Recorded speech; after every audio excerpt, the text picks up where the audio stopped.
Hello and welcome to the Unusual Stories podcast. My name is Wojciech Salski, I'll be your host for today.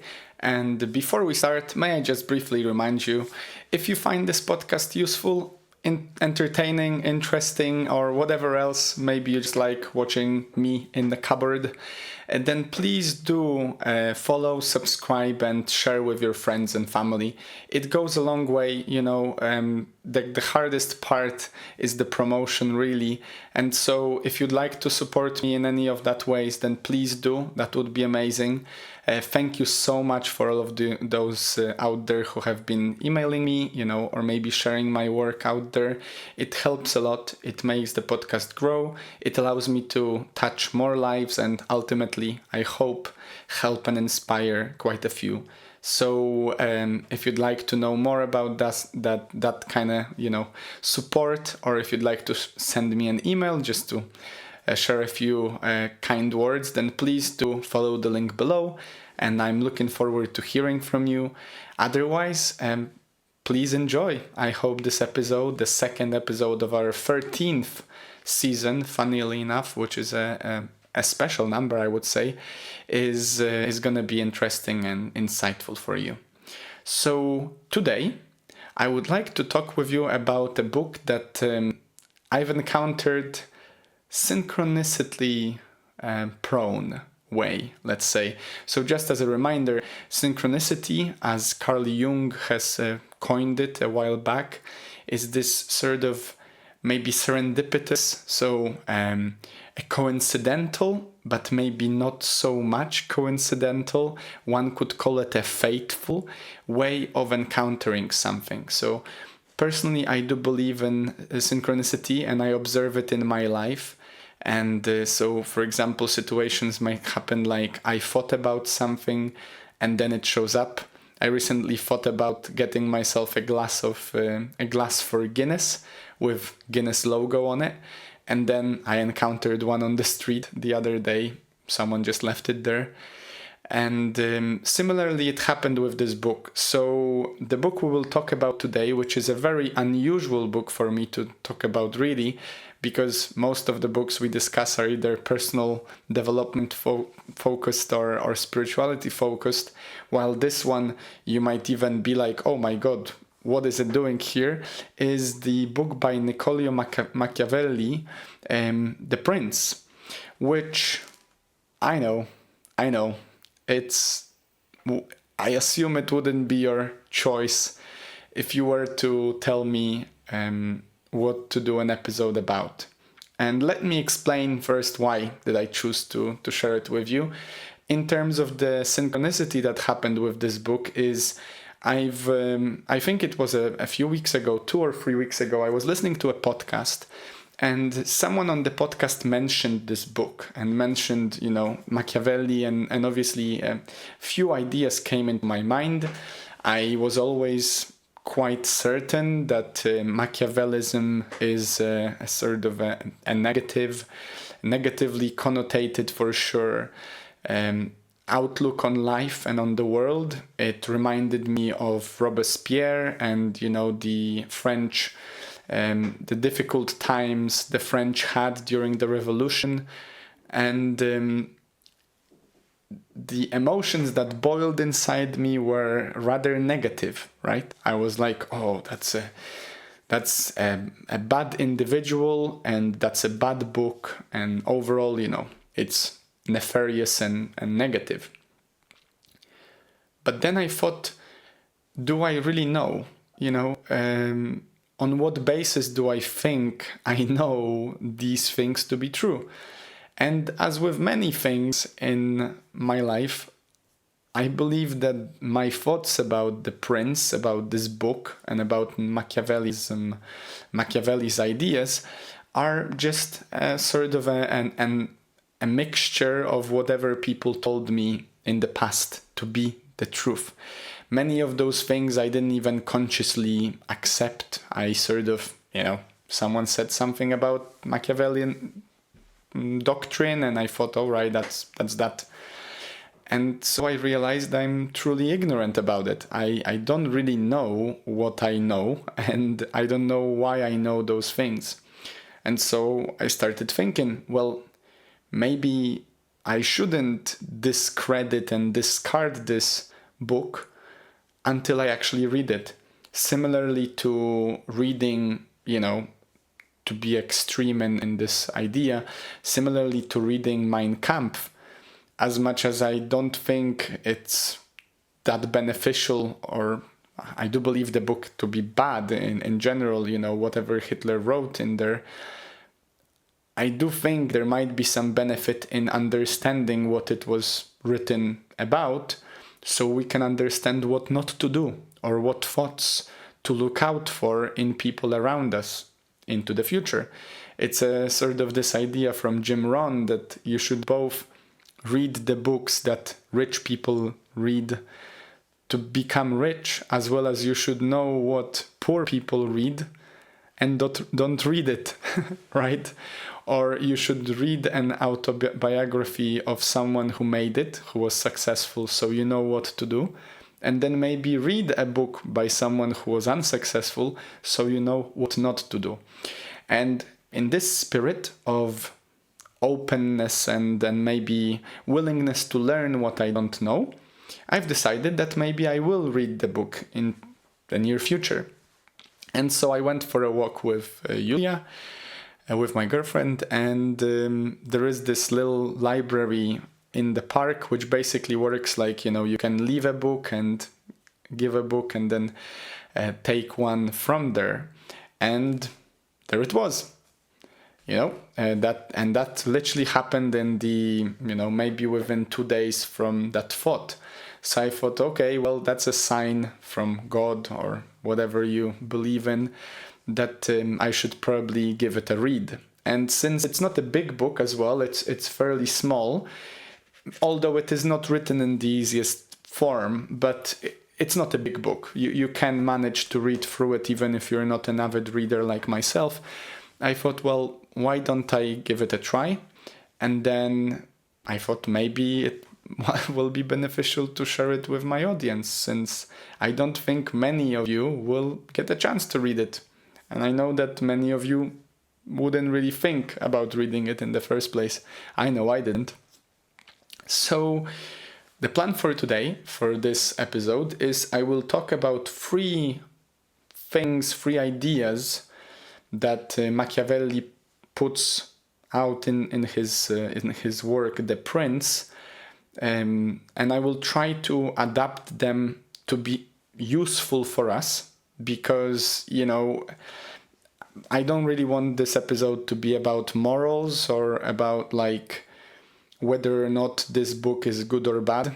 I think that's quite irrelevant, but I would like to share with you some things that might be beneficial for us, just because those are interesting thoughts to think about. Whether the idea overall of what Machiavelli points out in his book is something I agree with, I think that's irrelevant. I would say I disagree with the majority of what is written there, but at the same time, I don't think I'm, educated enough and knowledgeable enough about the state of affairs back in his time to be able to argue against these ideas. So I've chosen 3 that might be useful for us to think about, and I hope that by the end of this episode you will be able to decide whether or not you'd like to read the book, or maybe that's enough and you'll just go with what I've shared here with you, and maybe put it into your own life in a practical way. So, just for context as well, I don't know if you remember the episode about Sun Tzu's Art of War, which I've done, I think, 2 or 3 years ago. This book ultimately is very similar. So, if you remember, the Art of War is sort of a set, like a catalog of ideas and rules and guidelines for a military man as well as business people, ultimately, to win. And in the Art of War, Sun Tzu points out a bunch of strategies that can allow you to win whether it is in a negotiating sort of scenario as well as out in the field during a medieval age or Napoleonic wars. Similarly, The Prince was written by Niccolò Machiavelli in the time when his part of Italy, where he comes from, was just taken over by another ruler, that prince, to whom Machiavelli dedicated this work. So just so you know, and I think it's useful to know this in context, he decided to write this work at the time when he was, in his, let's say, for those times, later stage of life. And his idea was, if he writes a well-presented guideline rule book, so to speak, for the prince to read and resonate with, maybe they will give him a space in the court so he can come back to politics, which was his greatest love. He thrived in there, and for a time he was an important person, and then with the new power coming to play, his influence diminished. And so he thought, well, maybe if I buy into this new government, they will allow me to get back into a position of power. And so he wished to be useful for the prince, and therefore he wrote a sort of a guide for a new ruler on how to be a successful prince in the context of Italy at that time, in that place. Which, obviously straight away suggests that some of the ideas that are pointed out by Machiavelli might not be resonant and relevant for us now, or maybe in a different time space for other people. But there are a few, if not quite a few. I've taken notes of the book into my notebook about books, in probably 3 or 4 pages worth of notes, which are useful, I think, even right now, nowadays, and I don't think many of them are, far from obvious. So you might find, as I share with you these ideas, that you're not surprised with what they are. I wasn't surprised with them either. I found them in many other works, and this was just a sort of a refreshing point of view to consider. So the first topic I'd like to share with you is this idea to be able and to have the power of potential aggression, to be able to cause harm if it is necessity for us to do so. And, it can be said in the context of self-defense, it can be said in the context of defending one's country, one's family, one's life, ultimately. And this is an idea that, oftentimes, especially people like Jordan Peterson or, speakers that are trying to raise the awareness about the power of being able to be a monster and yet not choosing to do so, come to play. And this resonates with me deeply. And so, I'm a big believer that, for example, being able and training martial arts actually makes you a calmer and kinder and softer person. Because in a way, there is no virtue in not being able to harm. The virtue comes from being able to harm, but acting in a way that you don't harm others. It is not virtuous to not harm if you don't have that choice. Similarly, it is not virtuous to share with others if you don't have a way to share, right? So, this idea that Machiavelli points out comes from this more grandiose idea of fighting countries or kingdoms that, and this is a quote, "If you are to hurt another, do it so swiftly and powerfully that they will never be able to take revenge." And from this, when I was reading it, I thought about the trouble of bullying, and the difficulty of some people, especially throughout school, that fall prey to bullies. It is a known phenomenon that if you walk through the street and you seem fragile, weak, and scared, you're more likely to fall prey to a thief or a mugger or a bully than someone who walks with their shoulders back and their, head up high. This mere physical change in appearance might save you the trouble of being attacked by someone who wants to prey on those, weaker than them. And it made me think about bullying, especially in the sense of I've not been bullied much. Only a few scarce times in my life did I experience something similar to bullying, and it was mostly when I was playing in a small football team outside Warsaw. I was just out of place there. I was the only one with good grades and good education, and so I didn't really fit into the crowd, and I was bullied for some time. But I've never had that to an extreme that would leave a serious mark. It did, however, made me aware that maybe it would be beneficial to learn how to defend myself.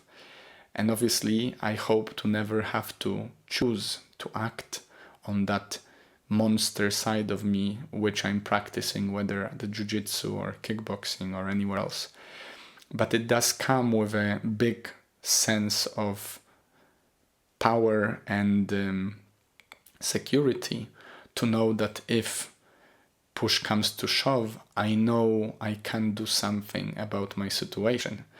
And so this idea of being able to be a monster, but choosing not to do so, is something that I think many young men especially are familiar with. You can look up to your role models, and I'm pretty sure at least one of those role models will be a tough guy, someone who to a certain degree is able to cause harm to another. And obviously they might never do so because they don't need to or want to, but if they are pushed to the point without return, they are able to do something greatly overbearing and sort of securing their place in the situation.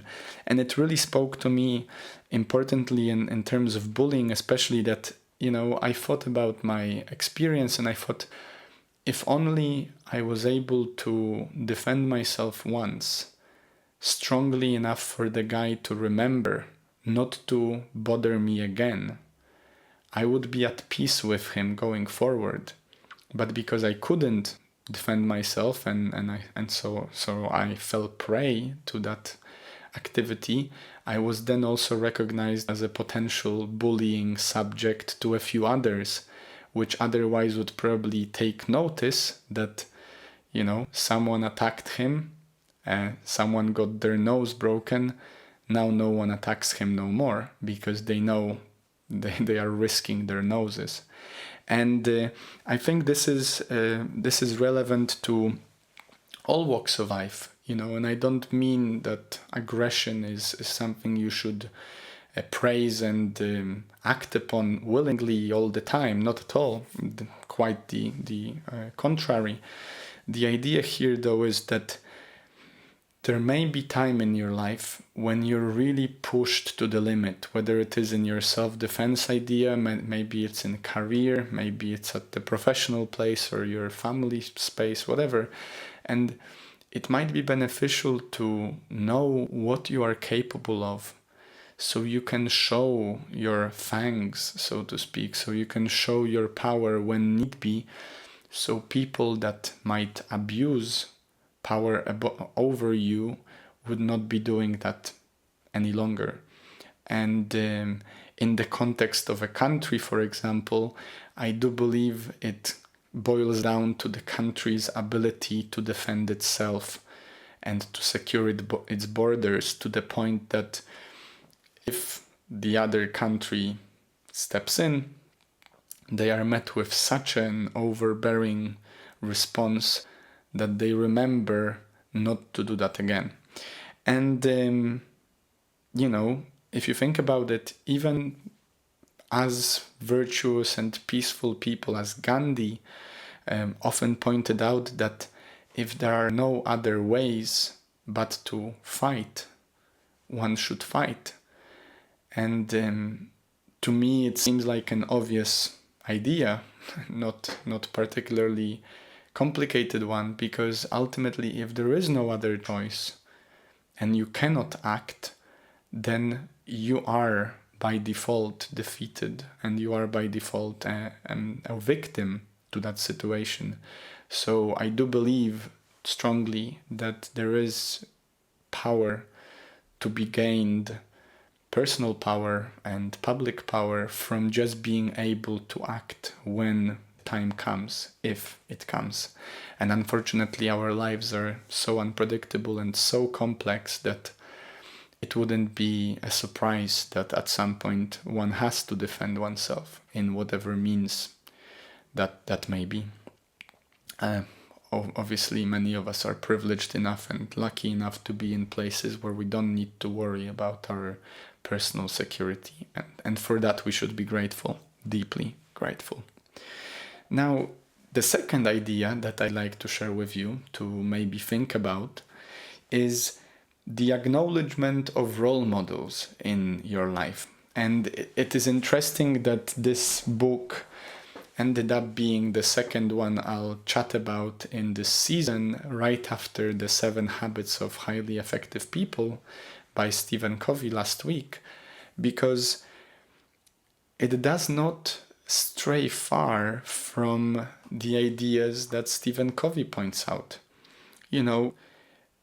The quote here from The Prince is, "Men almost always walk in paths beaten by others and act by imitation." And in that particular chapter, he lists a few areas of life which great people might achieve success in, and what comes, what success means and how it comes to fruition. And it always strikes me as very relevant to learn what people that I speak with, who people that I speak with consider to be their role models, or what they strive to achieve, and maybe who do they gain, inspiration from. So from a young age, I'm pretty sure all of us, even if we don't really think about it consciously, we all have some sort of role models. At the very beginning, they're usually, a mixture of our parents as well as our siblings, or maybe the immediate family or extended family. Then when we go to the kindergarten and then to school, some of our peers become our role models. Maybe these peers can be also slightly older than us or from a different background, different group. I certainly remember and still do have some role models in certain areas of life that are people that I consider myself to be friends with. And I actually found, which was a very powerful experience, I actually had a conversation with one of my dear friends when just by an accident, we were sort of talking about role models and praising different aspects of one's life. And then I learned that for him, I was a role model in one area of life. And that was very powerful because for me, he was a role model, still is a role model in another area of life. So, an example could be, I look up to him for his ability to train and really work hard on becoming an excellent athlete, while he looks up to me in terms of my ability to be consistent with my creative work and my podcast, for example. And I think if you were to truly and honestly speak with your friends, your family, people that you surround yourself with, I wouldn't be surprised if some of them will point to you as a role model in some areas of life, while you will point to them in some areas of their life. And I think it goes even further than that, because also I wouldn't be surprised, I know that I do, if you would have some role models that you've never met, right? So I do consider a few people, some of which are no longer even alive, to be my role models in some areas, in some spaces with living, when living is concerned. And for example, I might emulate one of my favorite podcasters for the way they run their show, while I might emulate some of my favorite athletes for the way they train. And I think it is very beneficial to have role models, because what it does, it gives you a sort of a blueprint, as well as a certain increased awareness of the potential that you can have if you emulate what they do. And I think this is why it's so important, for example, to read biographies or autobiographies or just stories about people that we hold as role models in our minds. Because, for example, if you do want to achieve success in technology, and you consider Elon Musk to be a role model for you, then it is beneficial for you certainly to get to know his story, so you can try and emulate some of the activities that he got involved with and some of the things that he did to make that dream a more likely possibility. And I think it applies to any area, whether it's creative, professional, relationship, or any other area of life. Ultimately, you will always have a role model of a sort. And my question to you right now is, do you know who is yours role model right now? And maybe how many of them are there? And do you know what are the role models for you for? And I think in, sort of closing on this part, Machiavelli's ideas are not far from what we've learned, whether from Meditations by Marcus Aurelius or Sun Tzu or Peterson's work, that by allowing yourself to get to know who impacts your life in the bigger way, who inspires you to do things differently or to think differently, you can understand deeper what kind of a person you're trying to become. And that's a big and important, I think, signal for you, because you might also find that some of the role models you have are not necessarily role models you want or you think you should have. And I definitely had that experience before, that I held in high regard one of a friend of mine who was very big on partying. And at the time, I was like 15, 16, I really thought, this guy has it sorted, that's the kind of person I want to be, he has all the influence with others and all the charisma that allows him to really thrive in the environment of parties. But as I reflected upon it, inspired by Julia Cameron's The Artist's Way book, which we've also had an episode on, and I will link it below for you to check out, as well as Sun Tzu, I thought, well, do I really want to be that kind of a person? And especially looking back at my life and at my achievements and the way I want to be, I thought, not really. That's not necessarily what I'm on about. And that was a very powerful moment, because it sort of freed me from this worry, this sensation that I'm not good enough in that regard. It made me aware that that's not exactly the space where I do want to be emulating someone else's activity.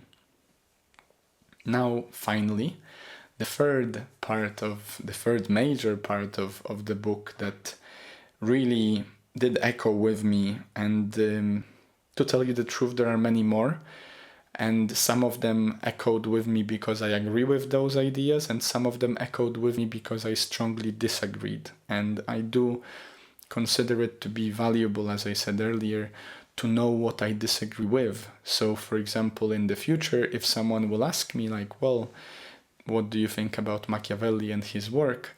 I can honestly say what I remember and what I think I consider to be right or wrong about his work, now that I've had a chance to explore it and become familiar with it. So the third idea is touching on the importance of working on yourself, or on your things, your ideas, your goals in times of peace, as a preparation for war/trouble.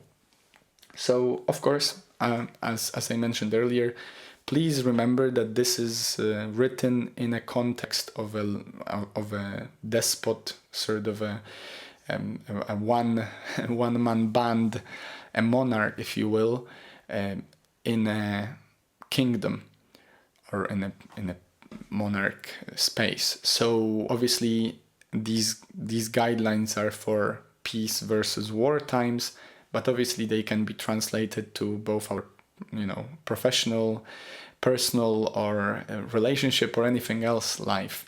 For me, it reminded me of this idea of winter and summer from Jim Rohn's lectures. If you remember, Jim Rohn always talked about the 4 seasons, the 4 times in a year, and the 4 times in the metaphorical year for one to act. And so he would always say to not be idle in the summer, to always use the time in the summer to prepare for winter. And there is also this story, this parable of the ant and a grasshopper. The ant would work all winter and gather, food for itself, while the grasshopper enjoyed the nice weather and just played its fiddle. And at the end of the story, the grasshopper dies because the winter comes and he doesn't have anything to eat, while the ant, the wise ant, the working ant, survives because she gathered food for herself for the difficult times. And so, it's quite an obvious idea, right? But I thought, especially in the context of our podcast and in the context what I believe the values of this podcast are, I thought it's useful for me to mention this idea, because I truly believe it to be an important one.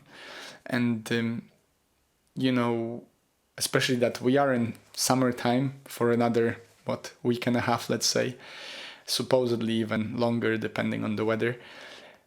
I'd like to remind you about this idea, which stems from the thought that there are seasons in life, right? There are moments in your life and there are periods in your life when you're gonna have a good time, and there are moments and periods when you will have a difficult time. As much as I'd like to reassure you, you will never have to deal with trouble, I'm afraid that would be a lie, because entropy, this tendency for the universe to become more and more complex, affects every aspect of our life over time. Both our bodies at some point will, start breaking down because they will just be old, as well our minds, as well as our countries and civilizations. Really, it's just the cycle of life. Everything comes, it has its moment of power and fruition, and then it has its moment of decline. And this tendency really should make us be aware that in the time when everything is good and and easy, we should not rest too much, because too much rest, too much indolence might cause us to be more affected by the difficulties of the future. And so similarly, as you train your body at the gym, when you're healthy and strong, this body will keep you strong and healthy longer as you become more frail and old.